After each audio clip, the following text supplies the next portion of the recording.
In this video, I'm going to tell you of 3 love scams in the Philippines that could truly devastate you as an unsuspecting foreign guy who's visiting the Philippines. So if you're planning on visiting once the country reopens, then be sure to buckle up and stay with me here.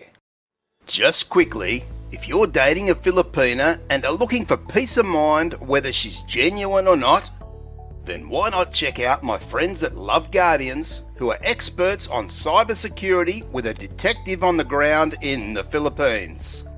Love Guardians will run many checks to give you a solid idea one way or the other. So be sure to check out my affiliate link in the pinned comment and description. Now, whilst each of these love scams may not happen all the time, you can be assured that they do happen, and being aware will help you avoid the signs that could put you in physical danger or become a victim of extortion or blackmail.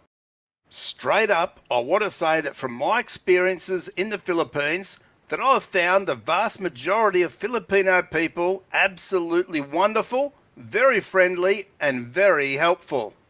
So what I say here is certainly not a reflection of Filipino people on the whole, but as in any country, you do get some unscrupulous people looking to take advantage of others. And this is also the case in the Philippines, where an unsuspecting and naive foreign guy can become an easy target. Personally, I've never experienced any one of these 3 love scams, but I certainly have been told about them many times over from various people, and I've also read various news articles over the years on each of these scams. So I have no doubt that these things do happen from time to time. The first scam that could truly devastate you and really land you in hot water very soon after arriving is the taxi driver 19-year-old virgin scam. So picture this. A single man who goes to the Philippines for a vacation or a sexpat holiday may be keen to get a little action with a beautiful Filipina. He lands at Manila International Airport and gets a taxi to take him to his motel, as most of us do. Everything seems rather normal, and the taxi driver is very friendly and is happy to have a chat about where you come from and how long you're in the Philippines for. He'll work out from that seemingly innocent conversation that you're a single man, and this will open the door for opportunity to make more money from you in a couple of hours than he would make in 6 months of driving his taxi in the hectic streets of Manila.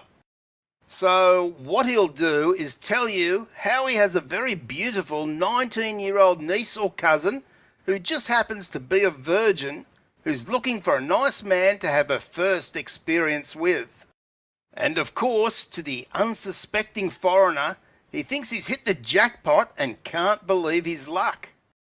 He thinks to himself what a great city Manila is, but he's about to find out that if something seems too good to be true, then you better be very careful.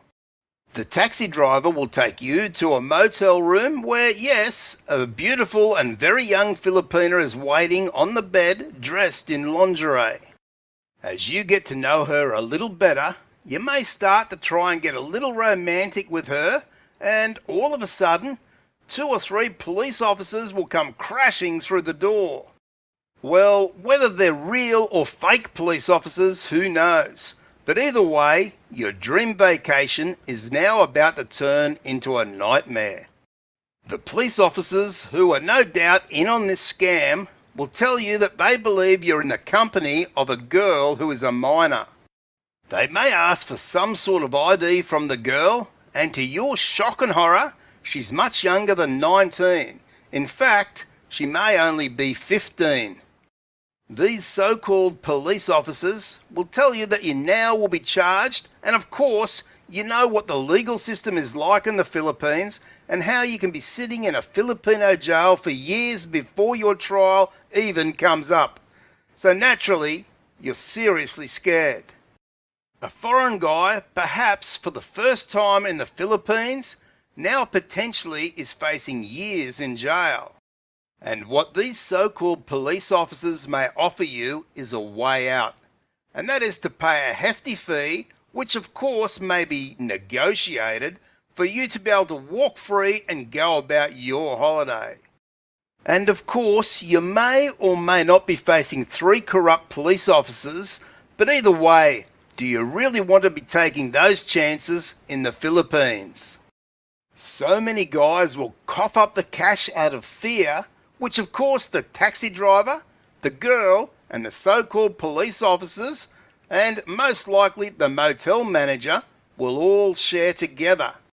The second love scam that could truly devastate you is another rather intimate scam, and that's being caught in a motel room with a married woman. Now yes, you can be very sure that a real married woman could approach you in the Philippines and strike up a conversation and friendship. She could very well tell you that she's single, which you have no reason to doubt. You may offer to take her out to dinner where the two of you have a great time, and of course, you may then decide you guys want to get intimate for the evening. You may go back to your motel room where she may go to the bathroom and you think that all is normal and good as you prepare for some great fun. But what she's really doing here is texting someone to let them know what hotel and room you guys are in.